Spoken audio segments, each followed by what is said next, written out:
on your second grade day at the Bay. I am Amy Schmidt and I work with the Tillamook School District, and I help you bring all the activities to you that we do like second grade day on the Bay. To do that, I work with a group of partners called the Tillamook County STEM Partnership, and you're going to meet some of those partners today that are helping us put this live video on for you. The first one I'm going to give it over to is Megan D. McKenna with Tillamook Bay Community College and Oregon State University. Good morning, everyone. So you've seen my face this morning already. My name's Megan, and I'm going to be here today to help with all of the behind the scenes Zoom questions or anything with Zoom.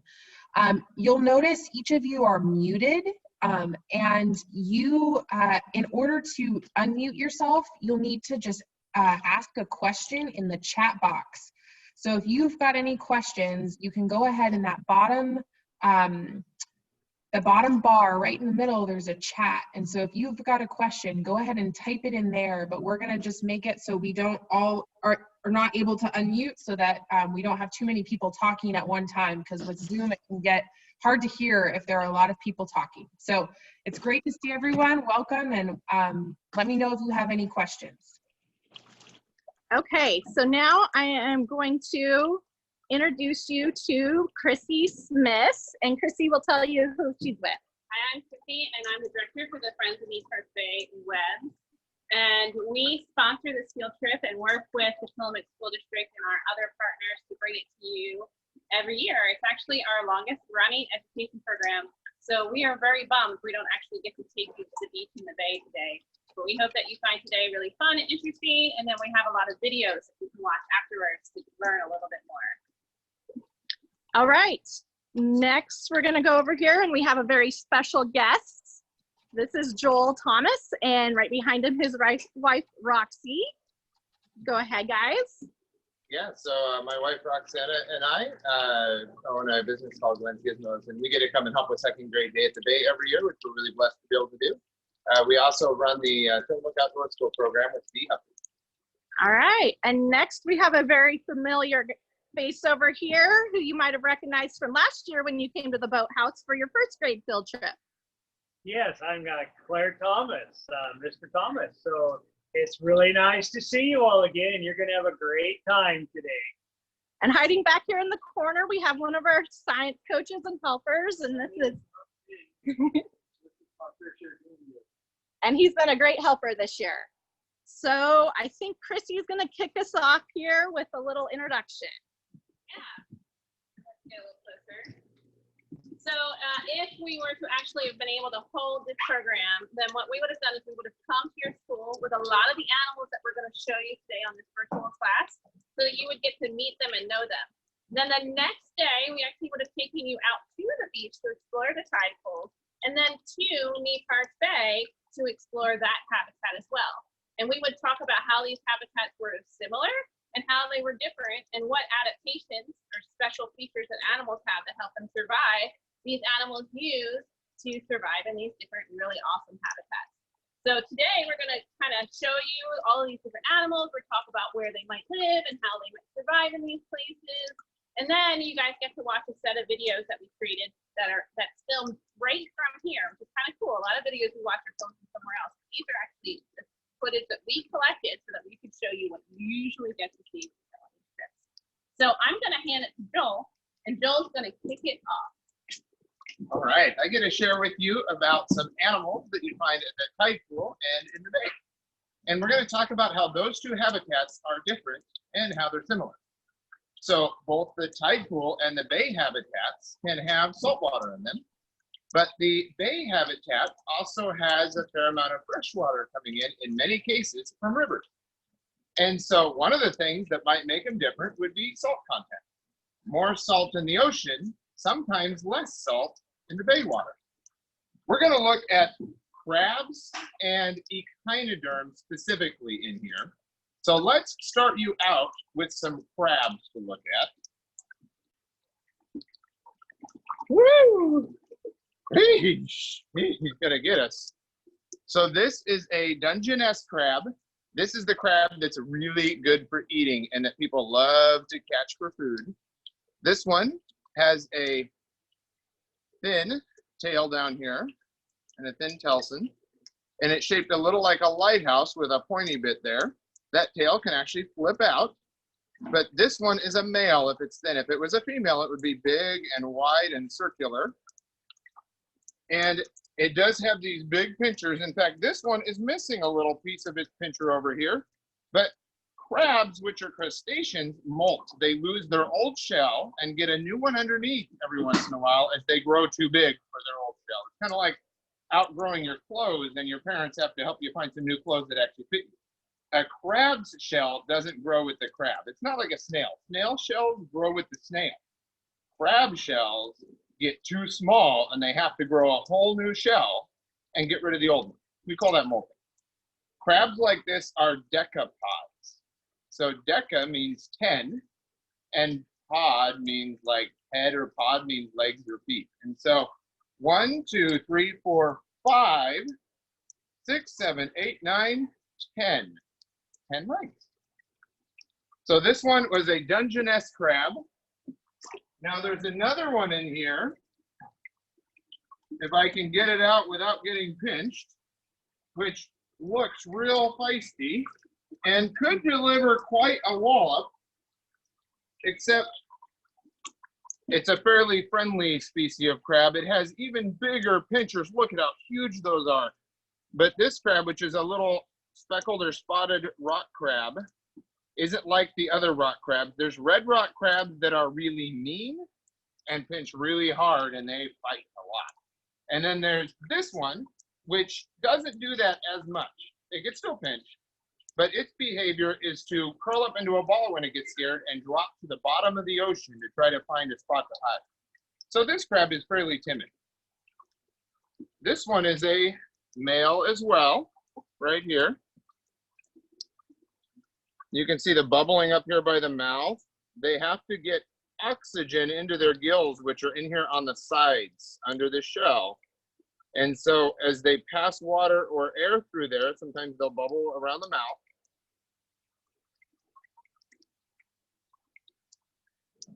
Crabs are crustaceans with that hard shell. They're also arthropods, which means jointed legs, because of all these joints in this hard shell. All right. So what other things are different about bays and oceans?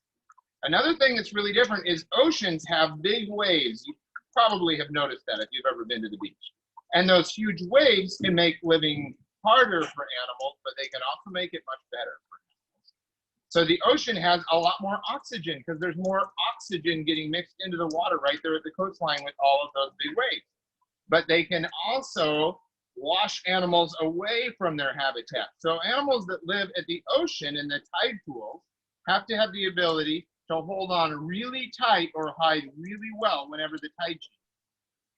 Animals that live in the bay, they can live in the mud or the sand even. They may not have to hold on as tight all the time because there aren't these huge waves pulling them around. But the tide does still change in the bay, where the water will wash out at low tide and come back in at high tide from the ocean.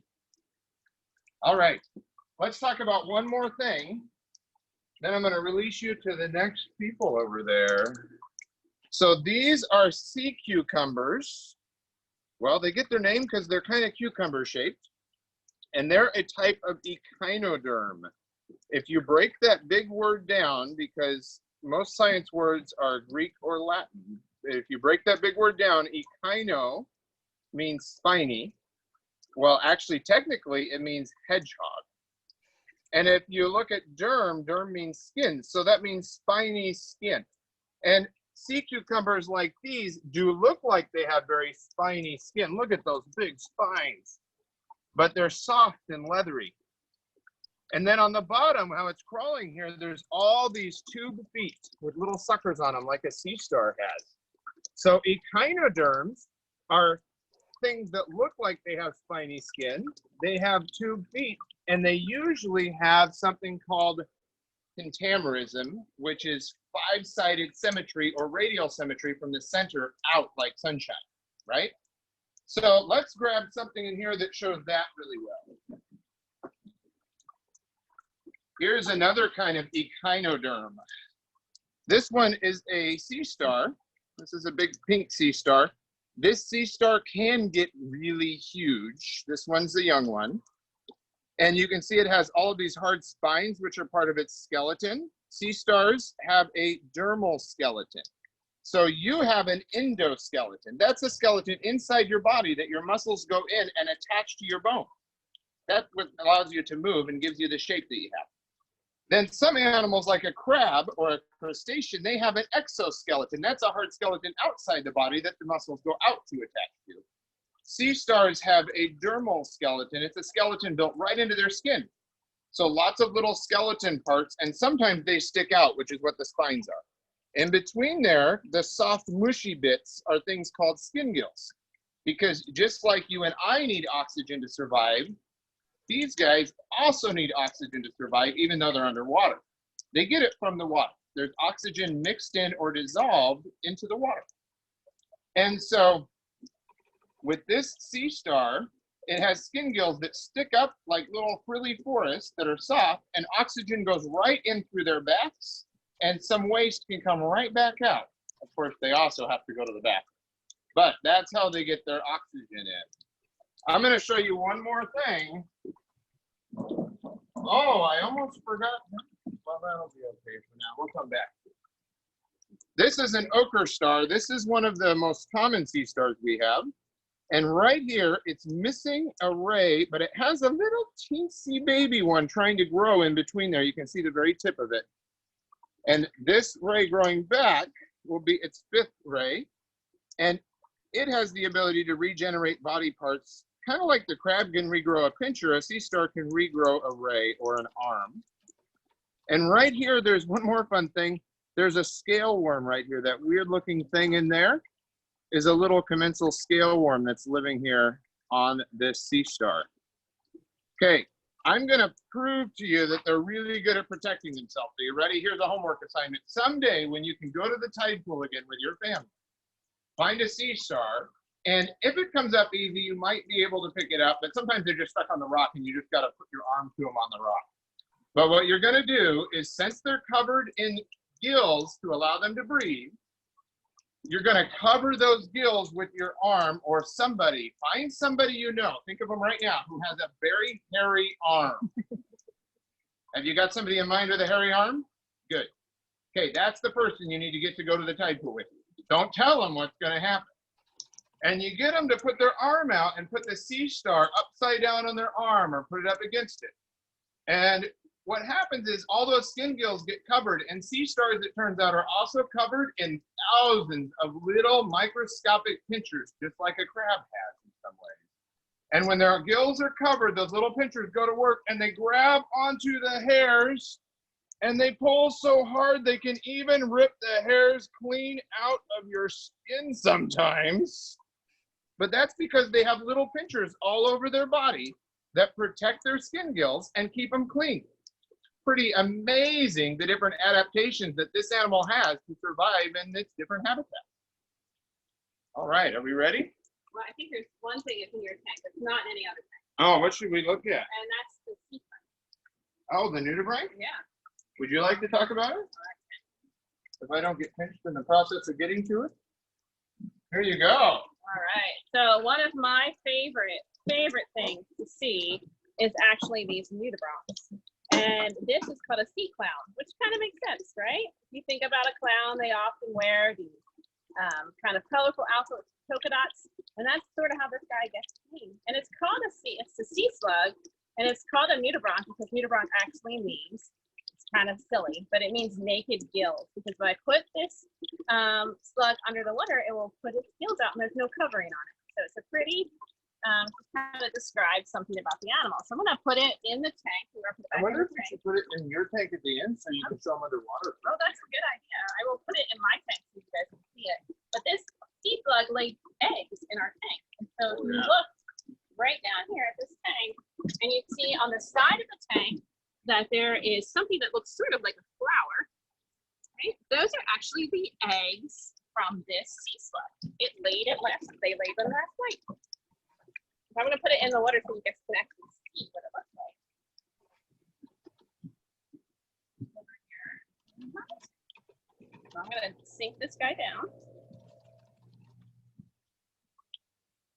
I'll go around the other side and share a little bit about what we're seeing. So in this tank, we have a lot of the animals that you would find in the oceanside tide pools. So what we have right here are some mussels. You guys see the mussels? They sort of look like big rocks. And right here is a big cluster of mussels. And mussel beds are really interesting habitats. They live not in the lowest tide zone, so you can see them a lot, very often. Right? They're pretty exposed. And in between them, they just create perfect habitat for lots of other different types of animals. So on just one mussel shell, you could have an entire habitat. There could be lots and lots of animals just living on one shell. So if we take a look at this cluster right here, we're gonna see it has a friendly little crab hanging out. This is a shore crab. And this shore crab has not molted in a little while because it has barnacles stuck to its head. You see those white little dots on its head. Those are barnacles living on top of the crab. All of these little white dots on top of the mussels are also barnacles. These are types called acorn barnacles. And then we have another type of barnacle right here. It's a gooseneck barnacle. And I bet you guys can see this because you just learned about this with Bill. This is a sea star. And one of the favorite things that sea stars like to eat are mussels. And the way a sea star eats are maybe down to this thing.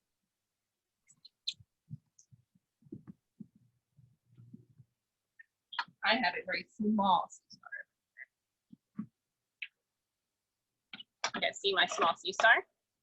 So can you guys all point to your mouth? Where's your mouth? I bet you would like to know where the mouth of a sea star is, right? And I think Joel might have said it, so maybe you guys already remember. Right here in the center of the sea star's body is its mouth. And a sea star eats in a very clever way. If it's hungry, it will get on top of a mussel and it will actually sink all 4 of its rays or legs around, sorry, 5, it doesn't have 4, it's 5, rays around a mussel. And then using its 2 feet that Joel showed you, will actually squeeze open the mussel shell. Now here's the fun part. It's pretty disgusting, but it's also pretty fun. The sea star will actually take its stomach and shoot it out its mouth into the mussel. It releases some things like digestive juices that make it kind of liquefy, then it slurps up a slushy mussel, basically. Now think about that. What if you were sitting at your dinner plate and you were ready to eat, and the way you ate your pizza was that your stomach came out your mouth. You liquefied the pizza and you slurped it up like a slushie. That's pretty crazy, right? But they probably think it's crazy that we would cut up our food and eat it with a fork and a knife. But this is our little sea star, so you can see them growing. Okay. The other thing I wanted to show you that likes to live in the tide pools is inside the mussels is this tiny little guy right here. Now, do you remember the big, long, red sea cucumber that Joel showed you? This is another type of sea cucumber. This species doesn't get very big, and it just loves to live nestled between mussel shells. So all of these mussel shells will stay nestled together using these threads. The mussel makes them. It's called a byssal thread, and they're super strong. And they attach these to rocks, and they attach to each other, and that's how they stop themselves from getting swept away in crashing waves. Now, because they're so nice and nestled together really tightly, it makes really great habitat for other animals, particularly things like this, these little tiny sea cucumbers, which nestle themselves in between these so they don't get swept out into the sea. Now, I want you to take you over here so you can, oh, I almost forgot about this little part. So here on the side of the tank, we have another animal, and you can actually see it in action, which is super awesome. Can anybody think about what it is? If you think you know what it is, raise your hand. This animal is related to a sea cucumber, and it's also related to a sea star. This is a purple urchin. It's an echinoderm. It has spiny skin. You can see the spines, right? They're very obvious on this animal. And this is the underside, so you're actually seeing where its mouth is, right in the center.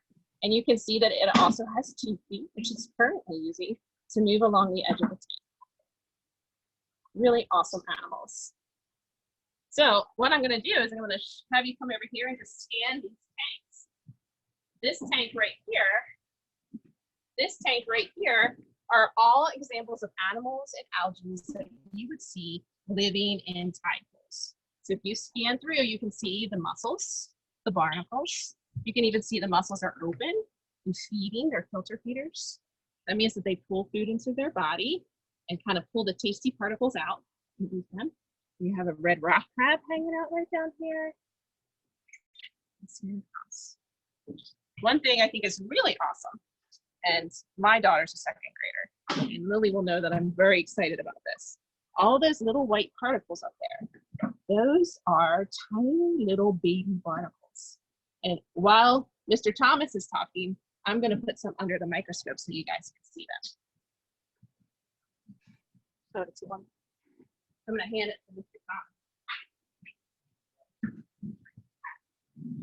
All right, so my job is I get to talk about bay habitat. So on the bay, it's a whole lot different than on the rocky shore, on the tide pools and in the ocean, because we have temperatures that get hot and cold, just like in a tide pool area, but we don't have as much rock. We have a lot of sand, and we have other things in the bay. And bays are also mixtures, estuaries, where fresh water meets salt water, where rivers come into the ocean. We have a lot of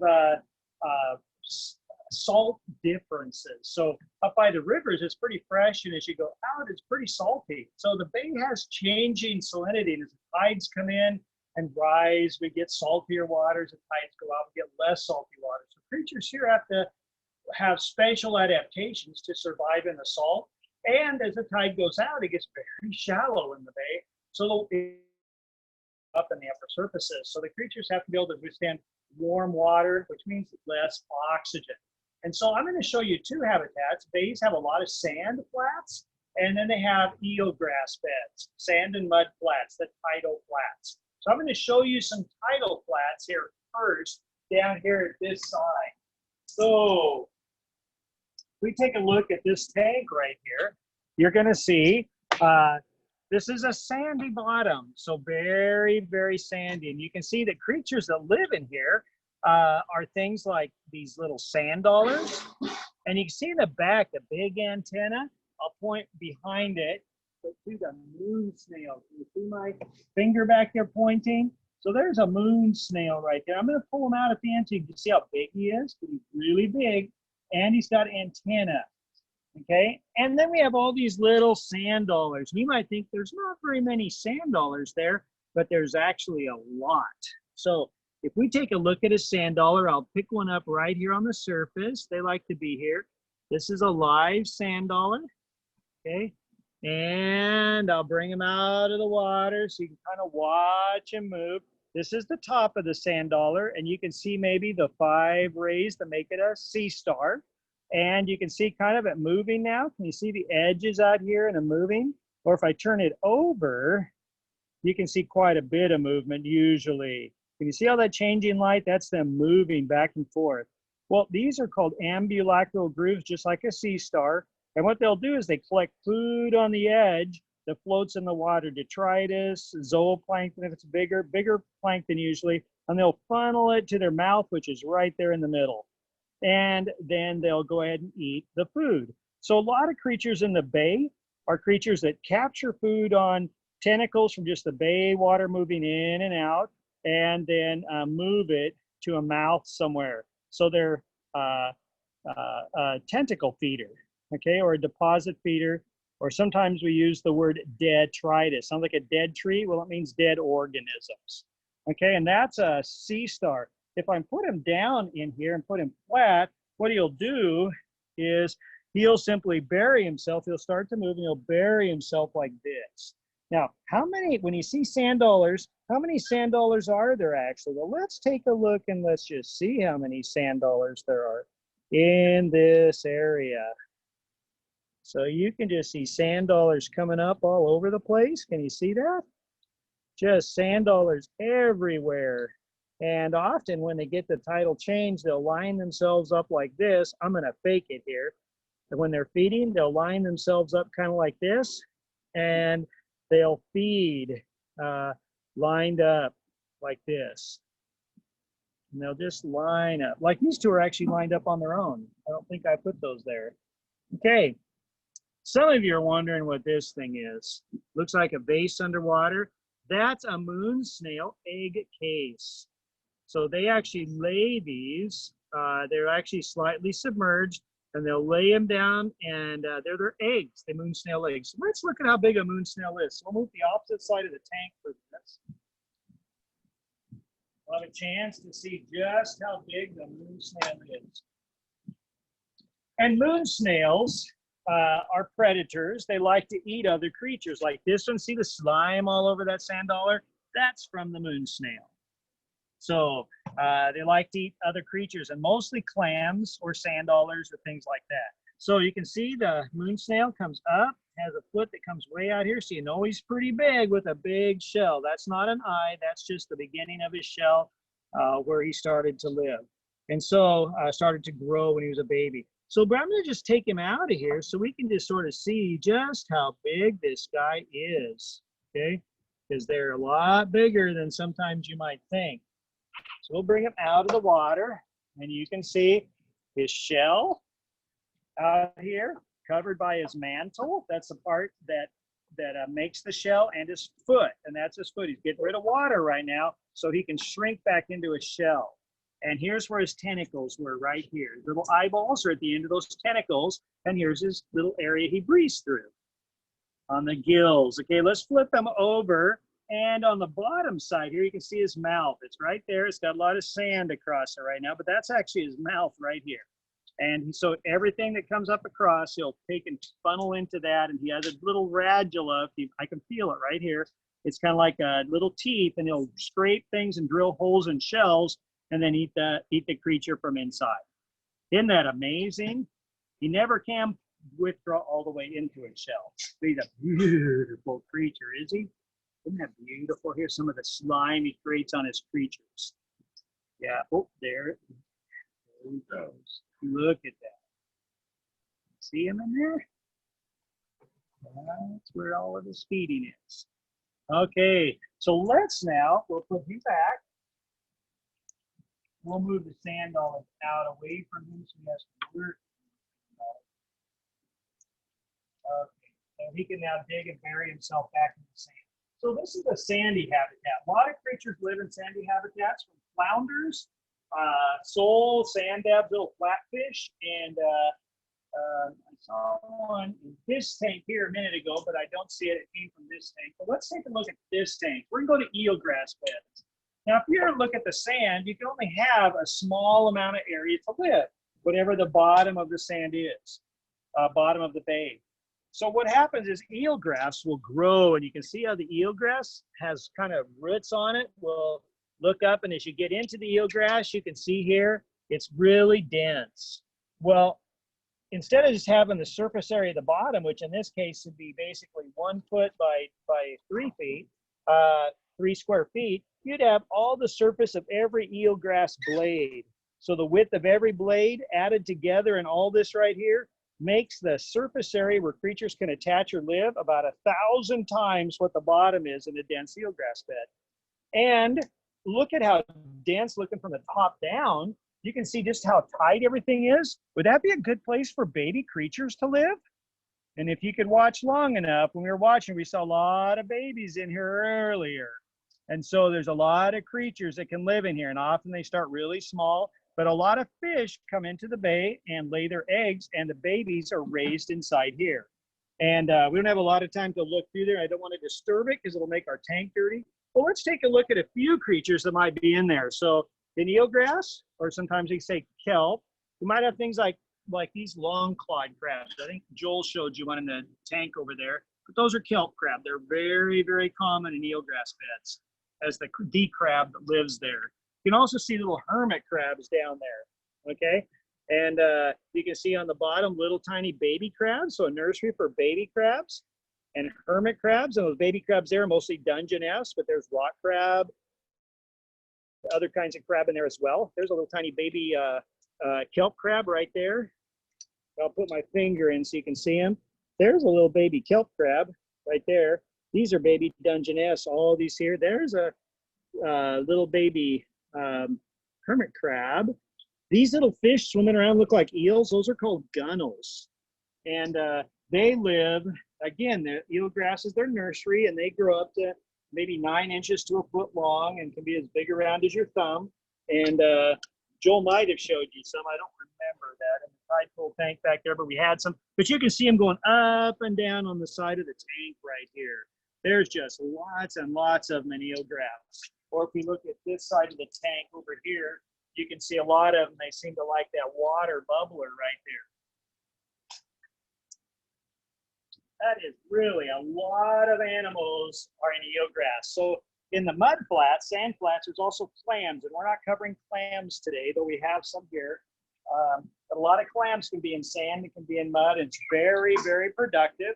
The eelgrass flats are incredibly productive too. Lots and lots of stuff in there. So we try to protect the eelgrass. It's really important to protect it so that we have lots of surface area. And many clams like to be around eelgrass beds because the eelgrass grows so many things and so much detritus material that clams can eat, and phyto and zooplankton that lives around it, that they provide a huge amount of food for all those creatures. Okay, another one that's really fun to see, looking at these tanks here, I just put a few creatures out here.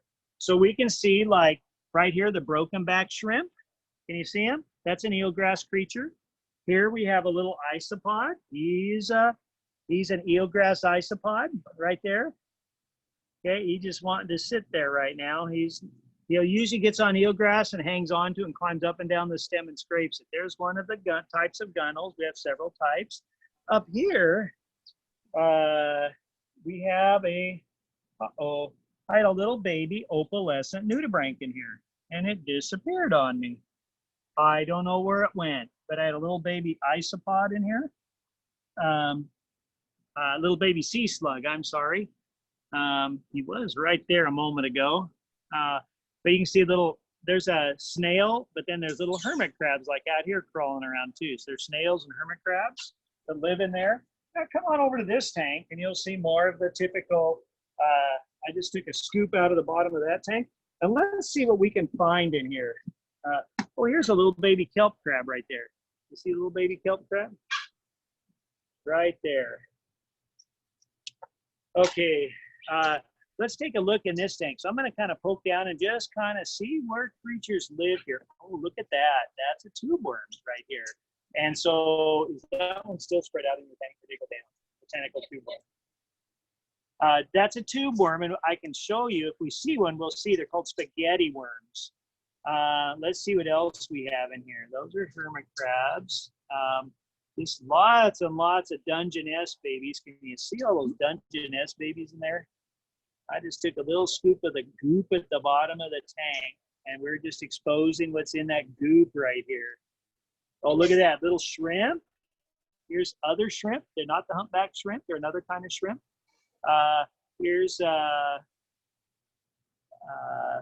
That's a sea cucumber kind of a creature right here. Oh, there went something. I don't know what it was. It was small and took off. We have little crangdon in here. Oh, this is one, and he's just laying there. I'm not sure what he's doing. Nope, that's a shrimp. Okay. Crangdon are shrimp too. They're pretty common in eelgrass beds. They're like a big shrimp. So there's a lot of creatures in here. I do want to show you that worm over here. So come over here and see this worm, the spaghetti worm. So the spaghetti worm is right here inside the tank right here. And this is the worm's body. That's what you were looking at in the other tank, and it covered it in slime and then sand. This one I pulled out of its case when I collected it to see if it was alive or not. So it'll start to form a case once I put it on sand. But see all these tentacles coming out of its mouth going all over the place here? It's feeding, it's looking for food, which it'll capture, and then it pulls it down into its mouth, which is in this area right here, and it'll eat that food. Okay, so that's another creature that I think when I was out collecting some of these creatures, we saw areas of these worms that were probably 1,000 within a square foot. They were like maybe 2 or 3, 4 inches deep in the mud, and they looked like little pellets on the surface. So it looked almost like clam feces or clam poop. But if you dig down underneath, because there's so many, it's like, that's impossible to be clam. And you dig underneath, you realize that's the top of the head or the hood that it's forming, where it lives inside with shelled and hides the tentacles inside. So that's a spaghetti worm. I think we need to get to questions. Yeah. So let's get to questions now. So go ahead, go back to Christy. I'm sorry. Before we get into questions, I did want to show you those baby barnacles. So if you remember, these are the barnacles right here, feeding. So those are the adult versions, and you can where they are just hungry. Look at how hungry they are. They are eating a lot. And then if you come over to the other tank, and you remember this white cloud up here, these are their babies. And what I'm going to do is I'm going to turn my camera on my phone so that you can see what the babies look like in the night. That sounds like a good idea?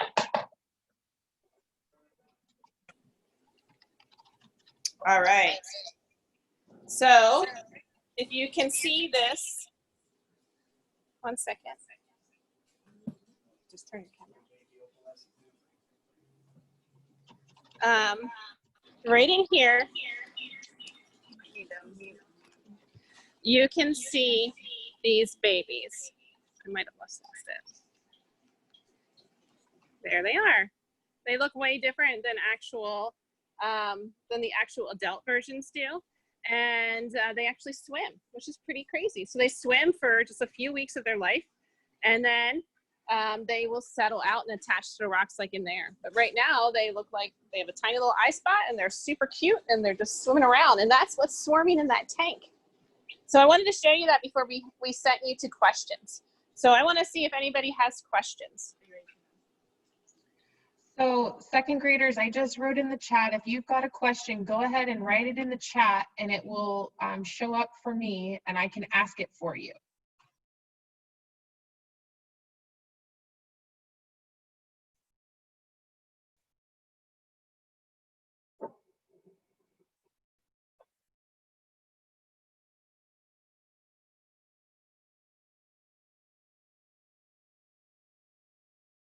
And Amy, let's go back to your camera. I have my camera on. Can you? Oh yeah, yep. Okay. All right. So do we have any questions? I haven't seen any come in yet.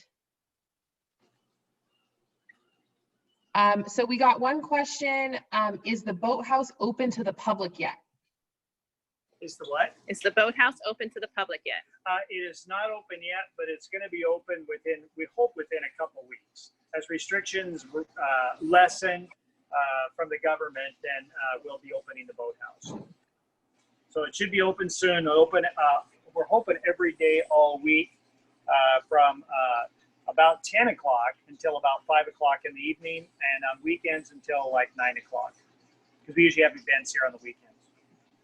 Great. It's a really beautiful place. So if you haven't seen it, I encourage you to come out, and I'll just scan through it while we're waiting for another set of questions.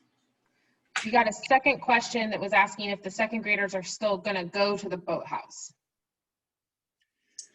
They won't be going this year to the boathouse. This is probably a question Amy should be answering, but they won't be going this year to the boathouse.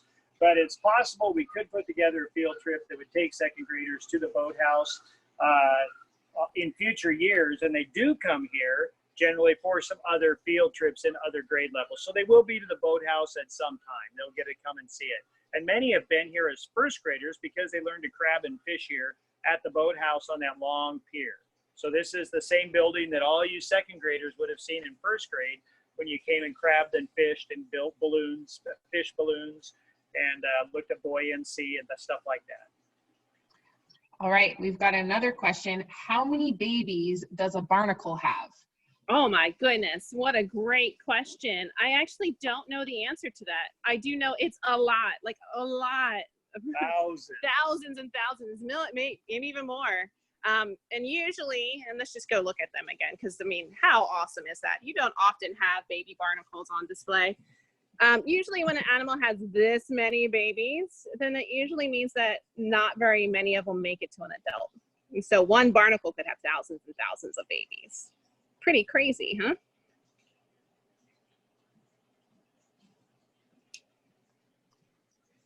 And we have another question. How many poisonous animals are in our bays and shores? Poisonous animals. The Northwest is remarkable. We have almost no, all spiders are poisonous. We have almost no dangerous poisonous spiders except for the brown recluse and the black widow, which weren't on our coast, or very few snakes are in our area, no snakes that are poisonous.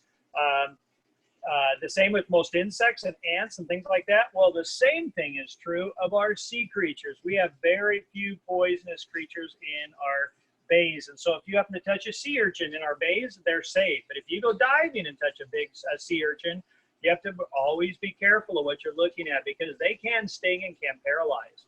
Our jellyfish we have here, the worship on the beaches, they eat small creatures. They don't need much toxin to eat small creatures. They don't hurt you at all. Sea anemomesia, the stickiness you feel is kind of them shooting little harpoons in you that produces a little bit of a sting for small fish and stuff. They can paralyze them, but they're not harmful to humans at all. They just feel sticky. And so no fish. I mean, our bays are very, very safe unless we have shellfish poisoning or something like that. It's a red algae that dinoflagellate actually that gets into the shellfish and can make them poisonous for us to eat. So that's the bad. But as far as the creatures themselves, they're all safe to handle as far as life and death and poisonous things like that. But you always want to be careful. Always have wet hands when you handle them. And if it's a crab, you're best to stay away from the pinchers if it's as big as your hand or bigger, because they can be pretty good. So crabs can be dangerous and hurt, but they're not life-threatening at all. Yeah, it's pretty nice to know. We've got about 3 more questions. Okay, I saw somebody's chat pop up that they wanted to see some more animals. So while you're asking that, I'm just gonna. How about this one right here? Here's the sea slug. We're just gonna focus on some different animals. We just found this tiny sea slug. We just wanted to show it to you real quick. It will actually get bigger than that, but it's a tiny little opalescent sea slug. I don't know if you guys can see it or not. It's right there on the edge of this eelgrass blade. Go ahead, Megan. What's the next question? All right, so our next question is, what food do crabs eat?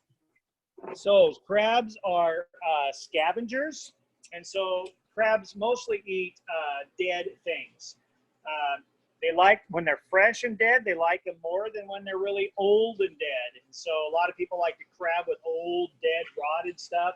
Not as good as eating fresh stuff, just like us. And so, but they eat dead things. They're what clean up the bottom of the ocean. They'll clean up our tanks. So that's the kind of food that a crab eats, is going to be all things that have just died that were animals. So they're a scavenger of animals. Okay.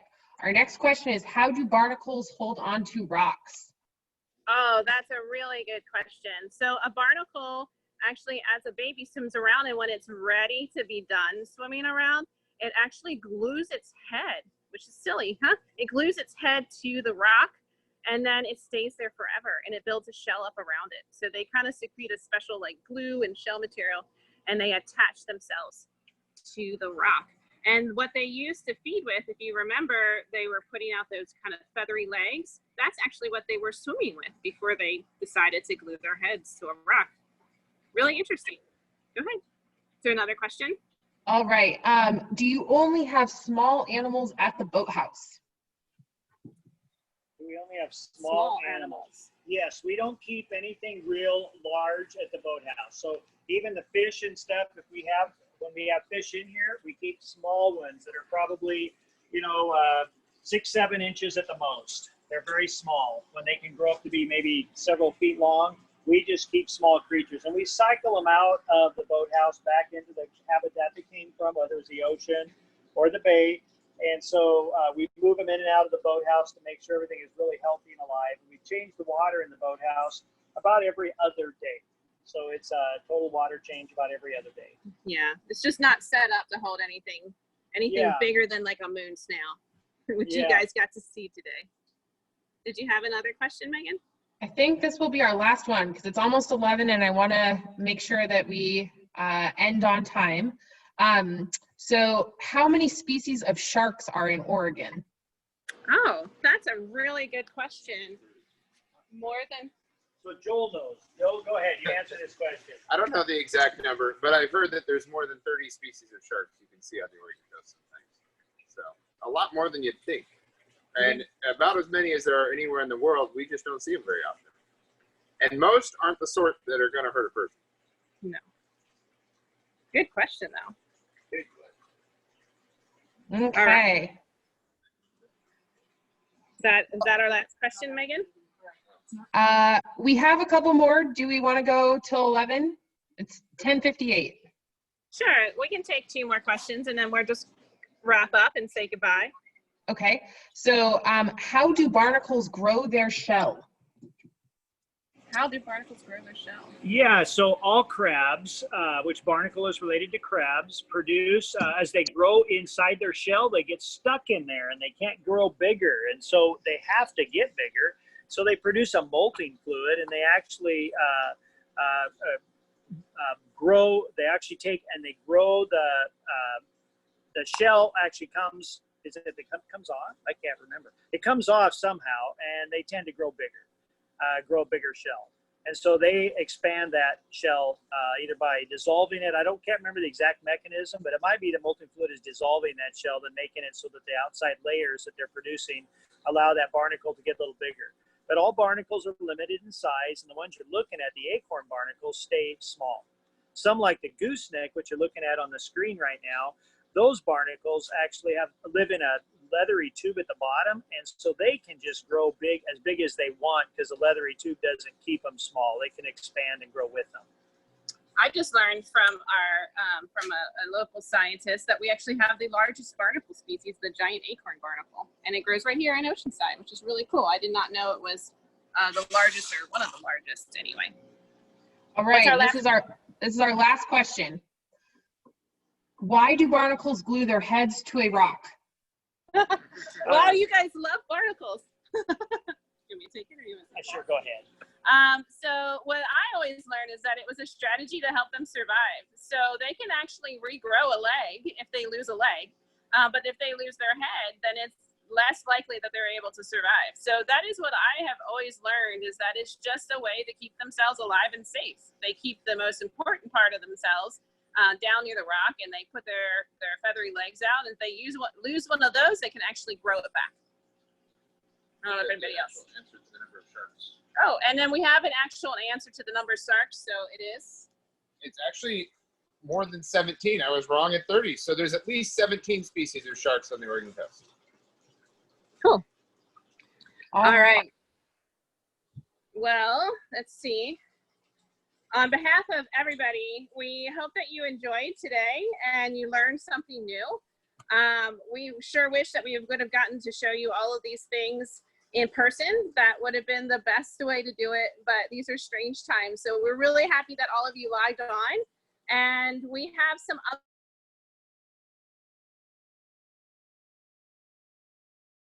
Uh-oh. We might have lost Chrissy. Hold on.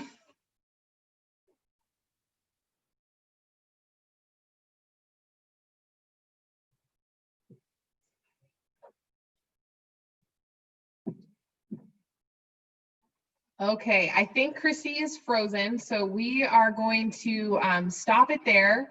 But thank you so much to everyone who's joined today. We hope that you learned a lot about some of these creatures, and when it's safe again to go back out and explore yourself, now you've got some fun things to show your family and friends in the tide pools and in the oceans. So everyone have a great rest of your day, and we will see you all soon. Bye.